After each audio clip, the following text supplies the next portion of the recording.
بسم اللہ الرحمن الرحیم۔ السلام علیکم ورحمۃ اللہ وبرکاتہ۔ میاں بیوی کہیں جا رہے تھے۔ عورت حسب معمول گہرے میک اپ میں تھی، ہونٹوں پر بھی گہری لپسٹک لگائی ہوئی تھی۔ ٹیکسی کے انتظار میں کھڑے تھے، اتنے میں ٹیکسی آئی اور وہ اس میں بیٹھ گئے۔ ٹیکسی ڈرائیور نے شیشے درست کیے اور گاڑی روانہ کی۔ کچھ دیر بعد ٹیکسی ڈرائیور نے کہا، اپنی وائف سے بولیں یہ لپسٹک کا شیڈ مٹا دیں، مجھے اچھا نہیں لگ رہا۔ یہ سننے کے بعد شوہر نے غصے سے اس کا گریبان پکڑا اور بولا، تیری یہ ہمت کیسے ہوئی جو تو نے یہ بات کہی؟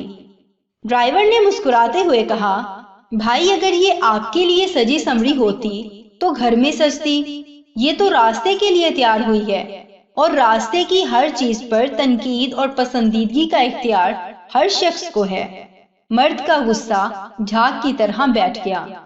شاید اس بات میں حقیقت نہ ہو یا من گھڑت ہو، مگر ایک سچائی ضرور ہے۔ ہم عورتیں واقعی اپنے شوہر کے لیے کم اور لوگوں کے لیے زیادہ تیار ہوتی ہیں۔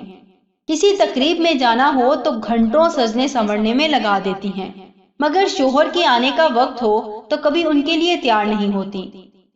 اچھے کپڑے کیا، صاف کپڑے بھی نہیں پہنتی، صبح سے شام ایک ہی لباس میں گھومتی رہتی ہیں، سر جھاڑ منہ پھاڑ، جبکہ ہمارے مذہب میں دور جاہلیت کی طرح تیار ہو کر باہر نکلنے سے منع فرمایا گیا ہے۔